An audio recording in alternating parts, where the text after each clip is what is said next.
ਇੱਕ ਓੰਕਾਰ ਸਤਿਗੁਰ ਪ੍ਰਸਾਦ। ਵਿਸਰ ਨਾਹੀਂ ਦਾਤਾਰ ਆਪਣਾ ਨਾਮ ਦੇਹੋ, ਗੁਣ ਗਾਵਾਂ ਦਿਨ ਰਾਤ ਨਾਨਕ ਚਾਓ ਇਹੋ। ਛੇ ਸੱਚੇ ਪਾਤਸ਼ਾਹ ਆਪ ਜੀ ਦਾ ਬੇਅੰਤ ਸ਼ੁਕਰ ਹੈ। ਇਹ ਜੋ ਸਮਾਂ ਆਪ ਜੀ ਨੇ ਗੁਰਬਾਣੀ ਸ਼ਬਦ ਵਿਚਾਰਨ ਦਾ ਬਖਸ਼ਿਸ਼ ਕੀਤਾ ਹੈ, ਸੋ ਆਪ ਕਿਰਪਾ ਕਰੋ, ਮੇਰੇ ਮਨ ਨੂੰ ਇਸ ਗੁਰਬਾਣੀ ਦੀ ਸੋਝੀ ਬਖਸ਼ੋ। ਚੱਲ ਰਹੀ ਗੁਰਬਾਣੀ ਸ਼ਬਦ ਦੀ ਜੋ ਵਿਚਾਰ ਹੈ ਕਿ ਇੱਕ ਕੀ ਹੈ। ਸਾਡੀ ਗੁਰਬਾਣੀ ਵਾ ਆਦਿ ਸ਼੍ਰੀ ਗੁਰੂ ਗ੍ਰੰਥ ਸਾਹਿਬ ਜੀ ਦੀ ਸ਼ੁਰੂਆਤ ਹੈ, ਉਹ ਇੱਕ ਤੋਂ ਸ਼ੁਰੂ ਹੁੰਦੀ ਹੈ। ਅਸਲ ਵਿੱਚ ਜਿੰਨੀ ਵੀ ਸਾਡੀ ਅਰਥ ਪ੍ਰਣਾਲੀ ਹੈ, ਜਿੰਨੇ ਵੀ ਗੁਰਬਾਣੀ ਦੇ ਟੀਕੇ ਕੀਤੇ ਗਏ, ਚਾਹੇ ਉਹ ਫਰੀਦਕੋਟ ਵਾਲਾ ਟੀਕਾ ਹੈ ਤੇ ਚਾਹੇ ਪ੍ਰੋਫੈਸਰ ਸਾਹਿਬ ਸਿੰਘ ਜੀ ਨੇ ਕੀਤਾ, ਜਾਂ ਹੋਰ ਵੀ ਵਿਦਵਾਨਾਂ ਵੱਲੋਂ ਜੋ ਗੁਰਬਾਣੀ ਦੇ ਟੀਕੇ ਕੀਤੇ ਗਏ, ਉਹ ਸਾਰੇ ਹੀ ਇੱਕ ਓੰਕਾਰ ਤੋਂ ਸ਼ੁਰੂ ਕੀਤੇ ਗਏ।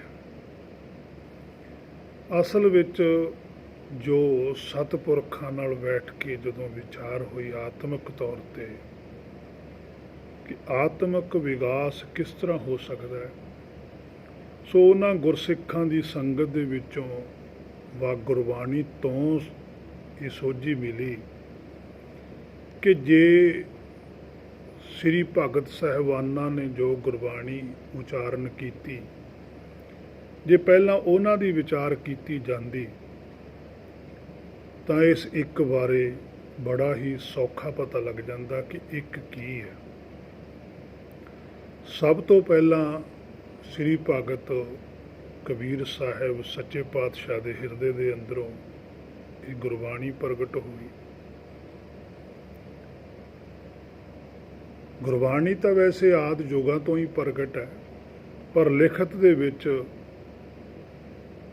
ਸ੍ਰੀ ਕਬੀਰ ਸਾਹਿਬ ਨੇ ਲਿਆਂਦੀ, ਤੇ ਜਾਂ ਜੋ ਪਹਿਲਾਂ ਗੁਰਮਤਿ ਦੇ ਵੇਦ ਲਿਖੇ ਗਏ, ਉਹਨਾਂ ਦੇ ਵਿੱਚ ਜਿਹੜੇ ਗੁਰਮੁਖਾਂ ਦੇ ਹਿਰਦੇ ਦੇ ਅੰਦਰੋਂ ਸ਼ਬਦ ਗੁਰੂ ਪ੍ਰਗਟ ਹੋਇਆ, ਉਹ ਲਿਖਤ ਲਿਖੀ ਗਈ, ਜਿਨ੍ਹਾਂ ਨੂੰ ਵੇਦ ਆਖਿਆ ਜਾਂਦਾ ਹੈ।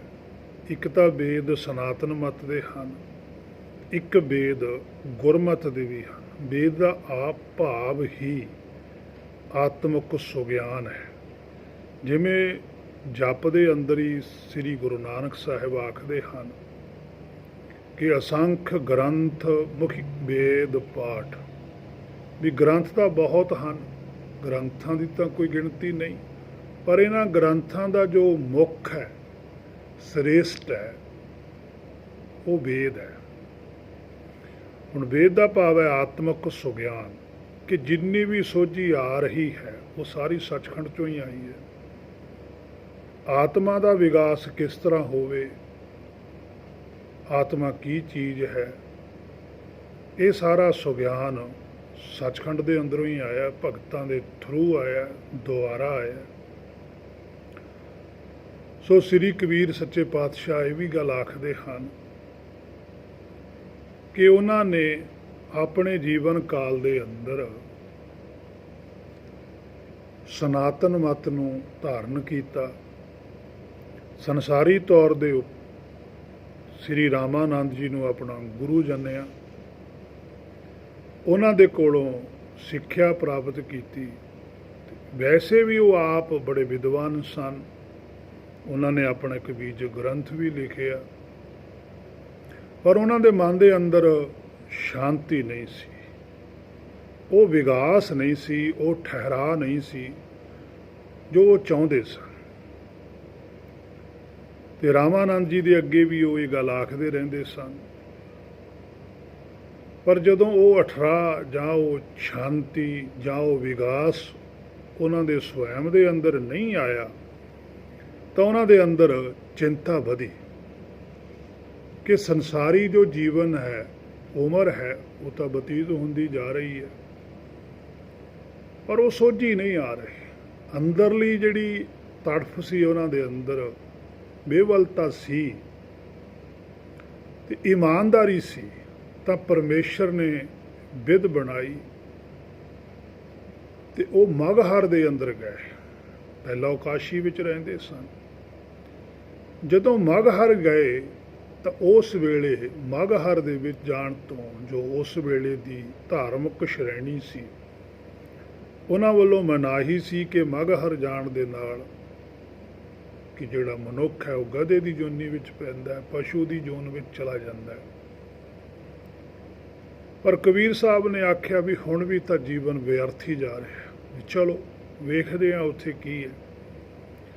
ਜਦੋਂ ਸ੍ਰੀ ਕਬੀਰ ਸੱਚੇ ਪਾਤਸ਼ਾਹ ਉੱਥੇ ਗਏ, ਉਹਨਾਂ ਨੇ ਜਾ ਕੇ ਉੱਥੇ ਗੁਰਮੁਖਾਂ ਨੂੰ ਆਪਣੀ ਸਾਰੀ ਗੱਲ ਦੱਸੀ, ਤਾਂ ਉਹਨਾਂ ਗੁਰਮੁਖਾਂ ਨੇ ਸ੍ਰੀ ਕਬੀਰ ਸਾਹਿਬ ਦੇ ਅੱਗੇ ਇਹ ਗ੍ਰੰਥ ਰੱਖੇ।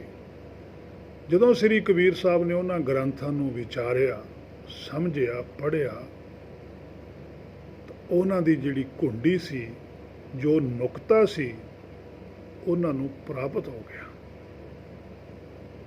ਕਿ ਅਸਲ ਵਿੱਚ ਗੱਲ ਤਾਂ ਕੁਝ ਹੋ ਰਹੀ ਹੈ, ਕਿ ਜੋ ਮੈਂ ਧਰਮ ਦਾ ਪ੍ਰਚਾਰ ਹੁਣ ਤੱਕ ਸੁਣਿਆ ਉਹ ਕੁਝ ਹੋਰ ਹੈ, ਜੋ ਅਸਲ ਗ੍ਰੰਥਾਂ ਵਿੱਚ ਲਿਖਤ ਹੈ ਉਹ ਕੁਝ ਹੋਰ ਹੈ।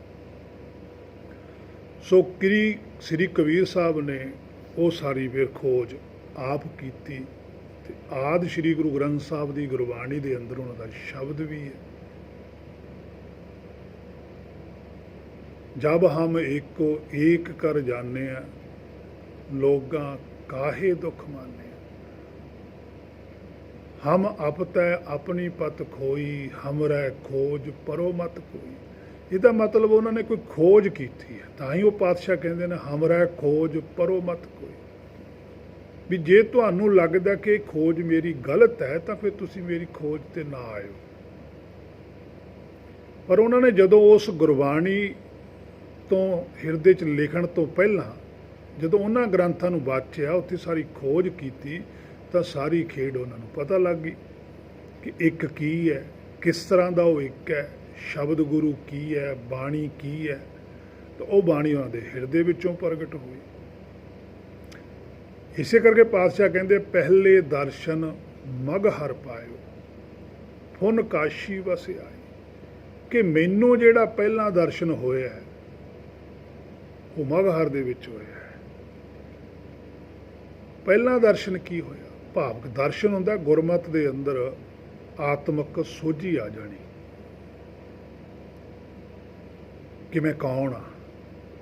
ਜਿਵੇਂ ਸ੍ਰੀ ਨਾਮਦੇਵ ਜੀ ਪਾਤਸ਼ਾਹ ਕਹਿੰਦੇ ਤੂੰ ਕੌਣ ਰੇ, ਵੀ ਤੂੰ ਕੌਣ ਹੈ? ਕਹਿੰਦਾ ਮੈਂ ਜੀ ਨਾਮਾ, ਕਿ ਮੈਂ ਨਾਮ ਲੈਣ ਵਾਲਾ ਹਾਂ, ਮੈਂ ਭਿਖਾਰੀ ਹਾਂ, ਮੈਨੂੰ ਉਹ ਨਾਮ ਚਾਹੀਦਾ ਜਿਹਨੂੰ ਨਾਨਕ ਪਾਤਸ਼ਾਹ ਵੀ ਕਹਿੰਦੇ ਨਾਨਕ ਨਾਮ ਮਿਲੇ ਤਾਂ ਜੀਵਾਂ, ਤਨ ਮਨ ਥੀਵੇ ਹਰਿਆ। ਵੀ ਮੈਨੂੰ ਉਹ ਨਾਮ ਚਾਹੀਦਾ ਜਿਹਦੇ ਨਾਲ ਮੇਰਾ ਜੀਵਨ ਜੀਵਤ ਹੋ ਜਾਵੇ, ਸੁਰਜੀਤ ਹੋ ਜਾਵੇ। ਸੋ ਸ੍ਰੀ ਕਬੀਰ ਸੱਚੇ ਪਾਤਸ਼ਾਹ ਨੇ ਉੱਥੇ ਪਹਿਲਾਂ ਇਹ ਦਰਸ਼ਨ ਕੀਤਾ, ਭਾਵ ਕਿ ਆਪਣੇ ਆਪ ਦੀ ਸੋਝੀ ਆਈ। ਫੁਨ ਕਾਸ਼ੀ ਵਸ ਆਈ, ਪਹਿਲੇ ਦਰਸ਼ਨ ਜਿਹੜੀ ਸੱਚਖੰਡ ਦੇ ਅੰਦਰ ਜਦੋਂ ਜੀਵਾਤਮਾ ਸੀ, ਉੱਥੋਂ ਤੋਂ ਪਤਾ ਲੱਗਿਆ ਵੀ ਸਭ ਤੋਂ ਪਹਿਲਾਂ ਮੈਂ ਕੀ ਸੀ, ਕਿੱਥੋਂ ਮੈਂ ਆਇਆ। ਉਹੀ ਸੋਝੀ ਹੁਣ ਫੁਨ ਕਾਸ਼ੀ ਵਸ ਆਈ, ਉਹ ਹਿਰਦੇ ਦੇ ਵਿੱਚ ਗੱਲ ਵਸ ਗਈ। ਵੈਸੇ ਸੰਸਾਰੀ ਤੌਰ ਦੇ ਉੱਪਰ ਵੀ ਮਗਹਰ ਇੱਕ ਸ਼ਹਿਰ ਦਾ ਨਾਂ ਹੈ, ਕਾਸ਼ੀ ਵੀ ਇੱਕ ਸ਼ਹਿਰ ਦਾ ਨਾਂ ਹੈ, ਪਰ ਪਰਮਾਰਥ ਤੌਰ 'ਤੇ ਹਿਰਦੇ ਦੇ ਅੰਦਰ ਜਿਹੜਾ ਹਿਰਦਾ ਉਹ ਕਾਸ਼ੀ ਹੈ ਤੇ ਜਿਹੜੀ ਤ੍ਰਿਕੁਟੀ ਹੈ ਉਹ ਮਗਹਰ ਹੈ। ਜਿੰਨਾ ਚਿਰ ਅਸੀਂ ਤ੍ਰਿਕੁਟੀ ਨਾਲ ਜੁੜੇ ਰਹਿੰਦੇ ਹਾਂ, ਉਨਾ ਚਿਰ ਸਾਨੂੰ ਸੱਚ ਦੀ ਸੋਝੀ ਨਹੀਂ ਆਉਂਦੀ। ਜਦੋਂ ਅਸੀਂ ਹਿਰਦੇ ਵਿੱਚ ਜੁੜ ਜਾਂਦੇ ਹਾਂ, ਫਿਰ ਤੁਹਾਨੂੰ ਸੱਚ ਦੀ ਸੋਝੀ ਆ ਜਾਂਦੀ ਹੈ ਵੀ ਸੱਚ ਹੈ ਕੀ, ਇੱਕ ਕੀ ਹੈ। ਉਨਾ ਚਿਰ ਸੱਚ ਦੀ ਸੋਝੀ ਨਹੀਂ ਆਉਂਦੀ। ਜਿਵੇਂ ਪਾਤਸ਼ਾਹ ਗੁਰਬਾਣੀ 'ਚ ਵਚਨ ਕਰਦੇ ਆ ਕਿ ਏਕੋ ਏਕ ਸਭ ਆਖ ਵਖਾਣਾ। ਇਹ ਤਾਂ ਹੁਣ ਸਾਰੀ ਗੱਲ ਕਹਿੰਦੇ ਵੀ ਇੱਕੋ ਆ ਉਹ, ਔਰ ਸਾਰੇ ਉਹਦਾ ਵਿਖਿਆਨ ਕਰਦੇ ਆ। ਪਰ ਪਾਤਸ਼ਾਹ ਕਹਿੰਦੇ ਹੁਕਮ ਬੁੱਝੈ ਤਾਂ ਇੱਕੋ ਜਾਣ, ਕਿ ਜਿਹਨੇ ਹੁਕਮ ਨੂੰ ਬੁੱਝ ਲਿਆ ਉਹ ਜਾਣਦਾ ਵੀ ਇੱਕ ਹੈ ਕੀ ਚੀਜ਼। ਕੱਲਾ ਮੂੰਹੋਂ ਇੱਕ ਕਹਿਣ ਦੇ ਨਾਲ ਹੀ ਉਹ ਇੱਕ ਬਾਰੇ ਸੋਝੀ ਨਹੀਂ ਆਉਂਦੀ ਕਿ ਉਹ ਇੱਕ ਹੈ ਕੀ ਹੈ। ਸੋ ਇੱਕ ਦੀ ਸੋਝੀ ਪ੍ਰਾਪਤ ਕਰਨ ਦੇ ਲਈ ਪਹਿਲਾਂ ਹੁਕਮ ਬੁੱਝਣਾ ਬਹੁਤ ਜ਼ਰੂਰੀ ਹੈ। ਜਿਵੇਂ ਪਾਤਸ਼ਾਹ ਗੁਰੂ ਨਾਨਕ ਸਾਹਿਬ ਵੀ ਕਹਿੰਦੇ ਆ, ਹੁਕਮ ਬੂਝ ਪਰਮ ਪਦ ਪਾਈ। ਹੁਕਮ ਤਾਂ ਬੁੱਝੋ ਨਾ, ਪਰਮ ਪਦ ਹੈ ਜਿਹੜਾ ਉਹ ਪ੍ਰਾਪਤੀ ਹੈ। ਸੋ ਜਿੰਨਾ ਚਿਰ ਹੁਕਮ ਹੀ ਨਹੀਂ ਬੁੱਝਿਆ ਜਾਂਦਾ ਉਹਨਾਂ ਚਿਰ ਪਰਮ ਪਦ ਦੀ ਪ੍ਰਾਪਤੀ ਕਿਵੇਂ ਹੋਵੇਗੀ। ਇੱਕ ਕਹਿਣ ਦੇ ਨਾਲ ਕੋਈ ਇੱਕ ਦੀ ਸੋਝੀ ਨਹੀਂ ਆਉਂਦੀ। ਸਵੈਮ ਇੱਕ ਬਾਰੇ ਜਾਣਕਾਰੀ ਲੈਣੀ ਪੈਂਦੀ ਹੈ ਕਿ ਇੱਕ ਹੈ ਕੀ ਚੀਜ਼। ਸੋ ਸਾਡੇ ਕੋਲ ਜਿੰਨੀ ਵੀ ਅੱਜ ਤੱਕ ਸੋਝੀ ਹੈ ਇੱਕ ਦੀ, ਉਹ ਅਧੂਰੀ ਜਾਣਕਾਰੀ ਹੈ, ਪੂਰੀ ਨਹੀਂ ਹੈ। ਪੂਰੀ ਜਾਣਕਾਰੀ ਆਦਿ ਸ੍ਰੀ ਗੁਰੂ ਗ੍ਰੰਥ ਸਾਹਿਬ ਦੇ ਵਿੱਚ ਦਰਜ ਹੈ। ਜਿਹੜੀਆਂ ਵੀ ਜੀਵ ਆਤਮਾਵਾਂ ਉਸ ਇੱਕ ਬਾਰੇ ਜਾਣਨ ਦੀ ਭੁੱਖ ਰੱਖਦੀਆਂ ਹਨ, ਖੋਜ ਕਰਦੀਆਂ ਹਨ, ਸਵੈਮ ਪਹਿਲਾਂ ਗੁਰਬਾਣੀ ਤੋਂ ਖੋਜ ਕਰਦੀਆਂ ਹਨ, ਫਿਰ ਗੁਰਬਾਣੀ ਤੋਂ ਜਿਹੜੀ ਸੋਝੀ ਆਉਂਦੀ ਹੈ ਉਹ ਫਿਰ ਉਹ ਆਪਣੇ ਆਪ ਸਵੈਮ ਮੰਨਦੀਆਂ ਹਨ। ਉਹਨਾਂ ਨੂੰ ਪਤਾ ਲੱਗ ਜਾਂਦਾ ਵੀ ਇੱਕ ਹੈ ਕੀ ਚੀਜ਼। ਉਨਾ ਚਿਰ ਇੱਕ ਦਾ ਨਹੀਂ ਪਤਾ ਲੱਗਦਾ। ਸੁਣ ਵੱਡਾ ਆਖੈ ਸਭ ਕੋਏ, ਕੇਵਡ ਵੱਡਾ ਡੀਠਾ ਹੋਏ। ਪਾਤਸ਼ਾਹ ਕਹਿੰਦੇ ਸੁਣ ਕੇ ਉਹਨੂੰ ਵੱਡਾ ਆਖੀ ਜਾਣਾ ਕੋਈ ਵੱਡੀ ਗੱਲ ਨਹੀਂ ਹੈ। ਕੇਵਡ ਵੱਡਾ ਡੀਠਾ ਹੋਏ, ਪਤਾ ਤਾਂ ਲੱਗੇ ਵੀ ਉਹ ਕਿੱਡਾ ਵੱਡਾ ਹੈ। ਸੋ ਜਿਹੜਾ ਗੁਰਮੁਖ ਹੈ ਉਹ ਉਹਨੂੰ ਜਾਣ ਲੈਂਦਾ, ਤੇ ਜਿਹੜਾ ਜਾਣ ਲੈਂਦਾ ਉਹਨੂੰ ਪਛਾਣ ਵੀ ਲੈਂਦਾ। ਉਹਨੂੰ ਸਮਝ ਆ ਜਾਂਦੀ ਹੈ ਕਿ ਇੱਕ ਅਸਲ ਵਿੱਚ ਹੈ ਕੀ। ਸਭ ਤੋਂ ਪਹਿਲਾਂ ਸ੍ਰੀ ਕਬੀਰ ਸਾਹਿਬ ਨੇ ਜੋ ਰਿਕਾਰਡ ਹੈ ਸਾਡੇ ਦੇ ਕੋਲ, ਇੱਕ ਨੂੰ ਜਾਣਿਆ, ਜਾਂ ਸ੍ਰੀ ਭਗਤ ਧਰੂੰ ਜੀ, ਸ੍ਰੀ ਭਗਤ ਪ੍ਰਹਿਲਾਦ ਜੀ, ਉਹਨਾਂ ਨੇ ਇੱਕ ਨੂੰ ਜਾਣਿਆ ਕਿ ਇੱਕ ਕੀ ਸੀ।